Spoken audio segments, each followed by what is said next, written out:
When the Bible starts talking about the sea, it's not talking about the beach. To the people who wrote it, the sea is the country of the dead. And when you know that, a dozen stories crack wide open. Let's start with a man swallowed by the abyss. I'm Bill Krapek, fresh and honest readings of the Bible from the Spirit of 1 Corinthians chapter 13. New videos every morning. Now I'm referring, of course, to the prophet Jonah. And let's read the prayer of Jonah to Yahweh from chapter 2. He's supposed to go to Nineveh to preach the Assyrians there. He don't want to do it. He goes the opposite direction of the ocean, gets thrown into the ocean, gets swallowed by a fish. I called to the Lord out of my distress, and he answered me.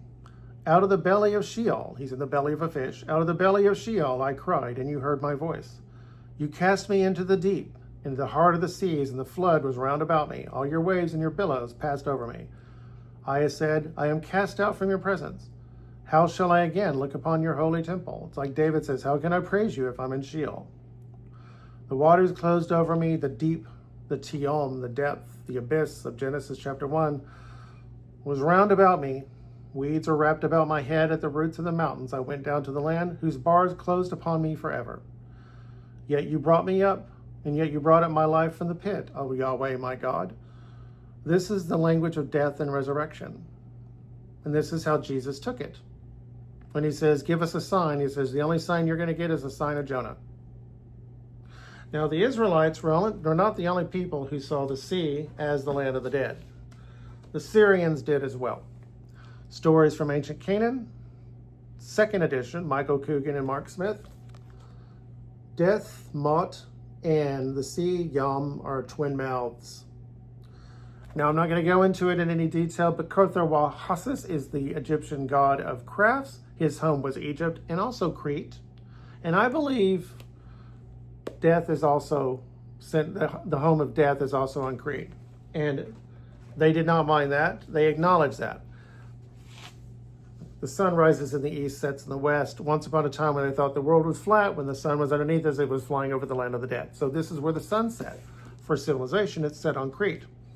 Now on Crete, during the time of Moses, very important, during the time of Moses, but after you hear the palace periods for the Minoans on Knossos, after that time, you have these Larnaces.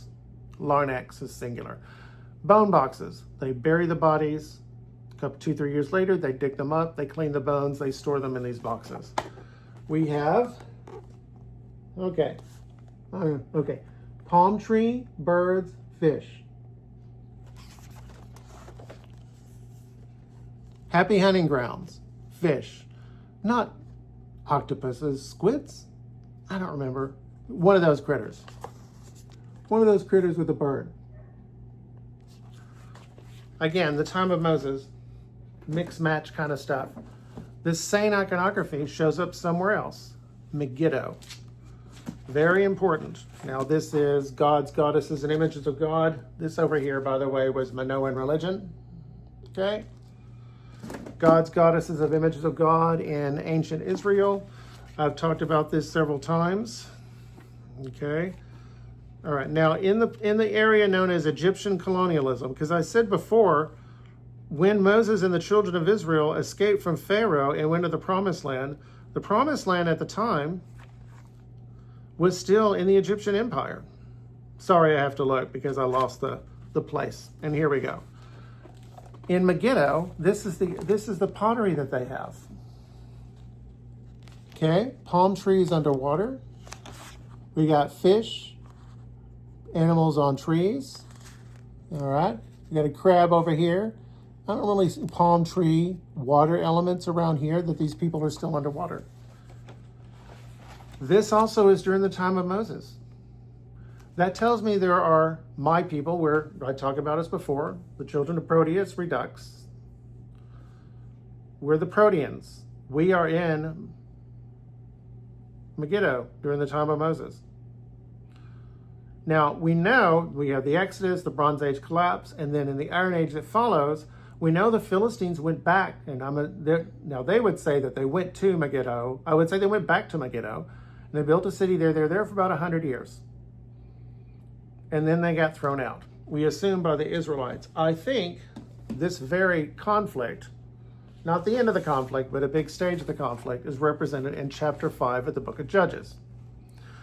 The song of Deborah and Barak. This is from the last part of it, because it's a long song. Judges chapter 5, 17b through 21. And why did Dan stay on ships? Asher sat at the seashore and remained by its landings. Zebulun was a people who opened their souls to death by the sea, and then you have death. Now, this is the New American Standard Bible translation I'm doing, but when I make a change, I put them in little brackets, and that's in my book, Eccentric Tour of the Bible. They open their souls to death. That's what the Hebrew says. And Naphtali too, on the high places of the field. The kings came and fought. Then the kings of Canaan fought at Taanach near the waters of Megiddo. And I believe this is that Philistine city. These people are from Crete. They took no plunder and silver. The stars fought from heaven from their pass. They fought against Sisera. The torrent of Kishon swept them away. The ancient torrent, the torrent Kishon. My soul, however, I would bracket, march on with strength, because Yahweh protects me. Wow. So now, another little thing that tells you that you can trust the Bible more than the scholars. I talk about that, why the Bible is still important.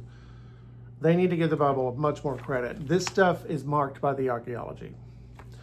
Now we're going to do something fun.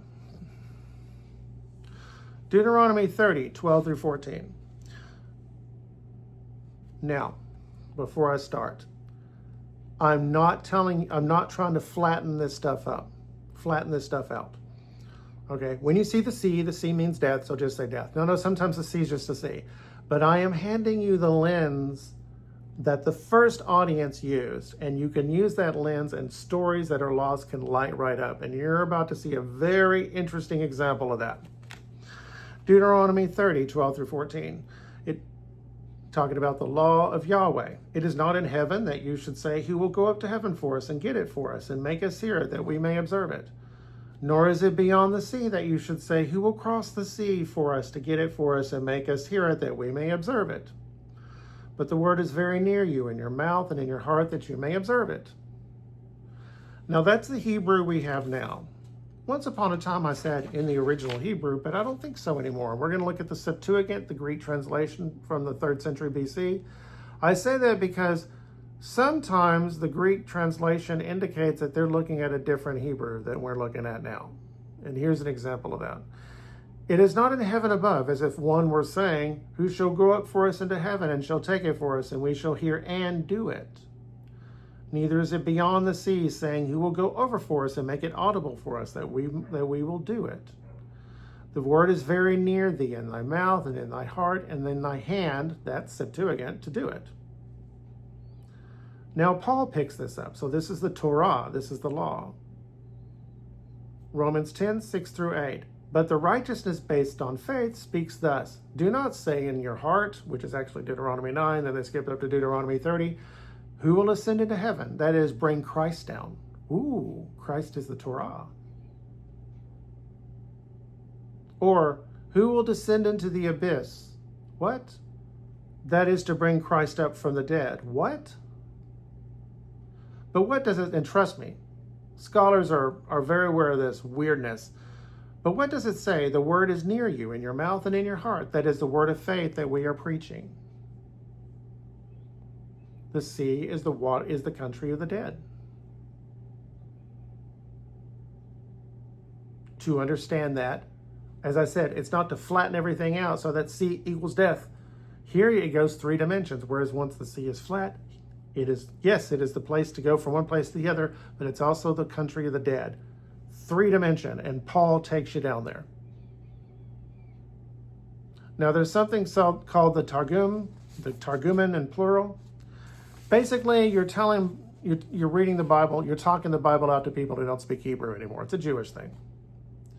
Targum Neophyte 1, it's from the 16th century, I think. It's a Jew who converted to Christianity, and he had this. Nobody had any idea. Nobody knows, I would say. I wouldn't say nobody has no idea, because they do. Nobody knows where this came from. Some people suggest as far back as the 1st century. I believe, you're about to see why. I believe it was from the 1st century. The law is not in the heaven that one should say, would that we had one like Moses the prophet who could go up to heaven and fetch for us and make us hear the commandments that we might do them. That indicates to me an awareness of the Septuagint. Nor is the law beyond the great sea that one should say, would that we had one like Jonah the prophet who would descend into the depths of the great sea and bring up the law for us. What? And make us hear the commandments that we might do them. For the word is very near you, in the words of your mouths and in your hearts, that you may do it. An awareness of the Septuagint. They agree with Jesus about Jonah. They agree with Paul about the reading of Deuteronomy chapter 30, verses 12 through 14. This is how an awareness of the sea as death. And in my book, The Eccentric Tour of the Bible, I talk about that, and I talk about you can trust the Bible more than the scholars are letting on.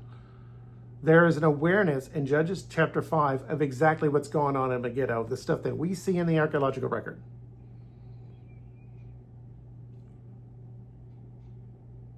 To the Bible, the sea is the waters of death. And when you understand that, the Bible starts speaking to you in its own language. Tomorrow, the Judaism of Christianity has deeper roots than Rabbinic Judaism. You just saw an example of that. Iron sharpens iron. I'll see you then.